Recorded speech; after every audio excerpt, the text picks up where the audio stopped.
Cordial saludo, mi nombre es Claudia Mora, soy estudiante del programa de Ingeniería de Sistemas de la UNAD y a continuación voy a hablar sobre la historia de la base de datos y algunos otros conceptos.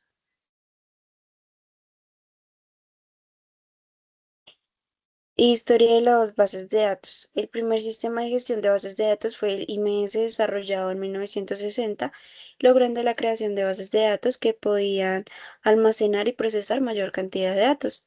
Este fue desarrollado por IBM y consistía en una estructura de árbol, el cual en la parte inferior teníamos las raíces y en la parte superior los hijitos y en medio el proceso en el cual se lograban obtener los datos, implementar o actualizar los datos. En 1970 se crea el modelo relacional. Este modelo se propuso por Edward Cook, que se basa en la teoría de conjuntos y utiliza tablas para almacenar datos. Esto permitió la creación del lenguaje de consulta SQL. Pero básicamente, ¿esto cómo funciona? Pues tenemos en la parte superior una llavecita que abre los demás datos que necesitamos. Por ejemplo, tenemos una llave que se llama usuario y como características tenemos el nombre, tipo de usuario, cédula y contraseña. Y asimismo tiene diferentes tablas que se despliegan y así se puede encontrar la información. Pero ¿cómo tiene relación esto con el conjunto, con los conjuntos de la teoría de conjuntos? Pues básicamente cuando nosotros hacemos una creación tenemos que verificar diferentes condicionales, que con estos condicionales tenemos que decir qué relación tienen. Por ejemplo, si queremos nada más que nos muestre los datos que son iguales a tal, o si queremos que nos muestre lo que está en los dos conjuntos, entonces podríamos decir que nos muestra los estudiantes y los empleados, o, o estudiantes y empleados, una de las dos. Esa es la relación que tiene con la teoría de conjuntos. En 1980 se ponen en práctica los primeros sistemas. Entre ellos tenemos DB2, School DS de IBM y Oracle de Oracle Corporation. Además, se incorporó la programación orientada a objetos y el School se convierte en un sistema estandarizado por ANSI. Bueno, empecemos con qué es la programación orientada a objetos. Bueno, básicamente nosotros tenemos el programa como tal, pero este al no tener cada, eh, cada parte su espacio, se nos hace un poco complejo poder actualizar o llegar hasta el lugar para poder arreglar o agregar alguna parte en el programa. Por eso podemos tener como tal el programa inicial y podemos tener para los demás, por ejemplo, podemos tener u- un objeto que se llame persona, un objeto que se llame cursos, un objeto que se llame empleados, entre otros tipos de objetos. Y estos todos tienen una relación en común que se pone como tal en práctica en el sistema principal.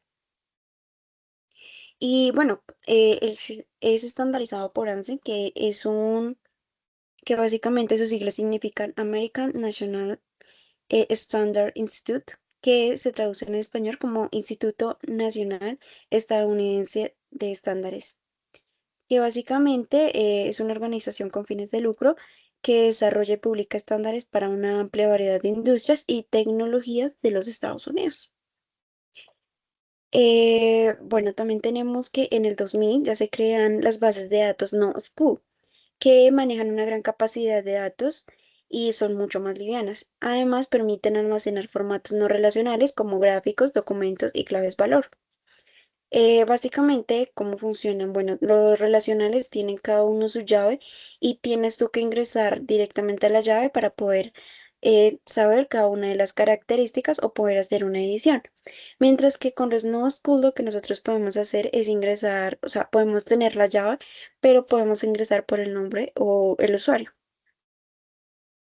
En el 2010 ya se crearon las bases de datos en la nube que permiten almacenar y procesar datos en entornos de nube pública y privada. Esto reduce muchos costos, además permite la conexión remota y es mucho más segura. Un dato importante es que School no es un lenguaje de programación, aunque School es una síntesis similar a los lenguajes de programación.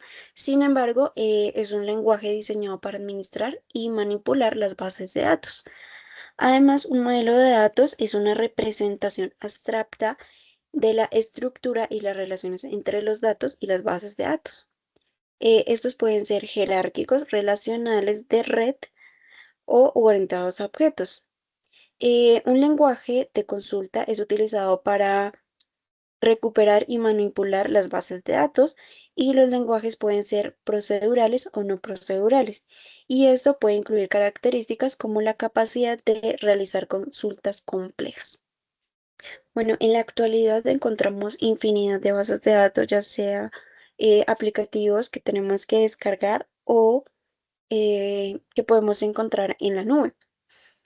Uno de estos ejemplos es que anteriormente para Google no teníamos más que un par de resultados, pero actualmente encontramos miles de resultados para cualquiera de nuestras búsquedas, ya sea que algunas tengan relación o no, que para ello nos dan unos sistemas o unos códigos para hacer mucho más rápido el proceso de búsqueda que podemos utilizar en Google para poder buscarlos estrictamente lo que nosotros necesitamos.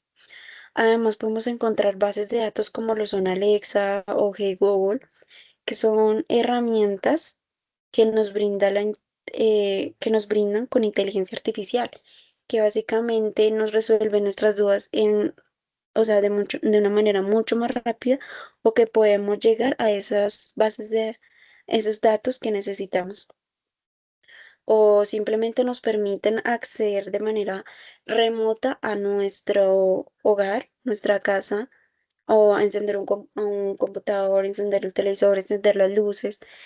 Básicamente es como si tuviéramos una casa autónoma y gracias a a la inteligencia artificial. También tenemos lo que es Learning, la gestión automatizada, la seguridad avanzada y tenemos una mayor escalabilidad de las bases de datos. Además, tenemos un mayor volumen. Eh, Se observa que también tenemos un ángel en las bases de datos no tradicionales, como las de grafos y las orientadas a contenedores. Por otra parte, vamos a ver lo que son un ejemplo de una base de datos en la vida real. Bueno, básicamente en este ejemplo tenemos una base de datos pequeñas para un colegio o para una universidad. En este caso tenemos la primera llave que tiene como nombre usuario y tiene diferentes características y las acciones que puede realizar. En este caso, usuario tiene tipo de usuario, nombre, identificación y contraseña. Lo que va a realizar es el registro y el ingreso.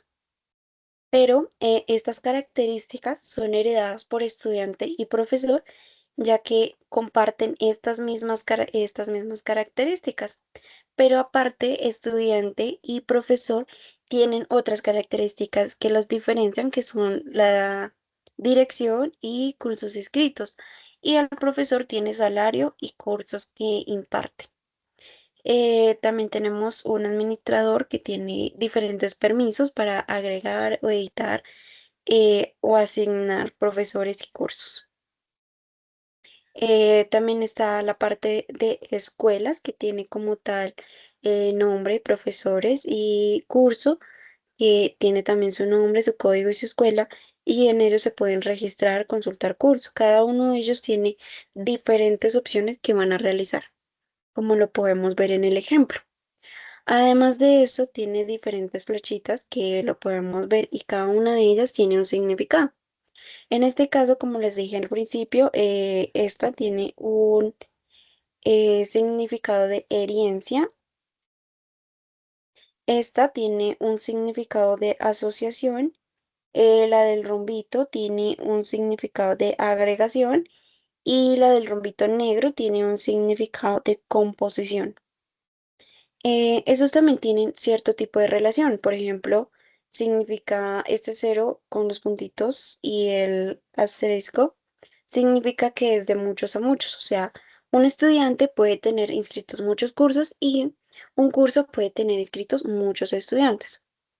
Asimismo, tenemos una relación de 0 a 1, o sea, perdón, de muchos a uno, que significa que una escuela, no, que un administrador puede tener diversas escuelas y muchas escuelas pueden tener solo un administrador.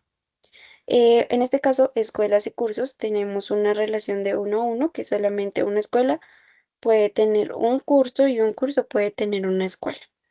Esos serían los ejemplos. Este sería el ejemplo y con esto concluyo mi explicación acerca de las bases de datos. Muchas gracias.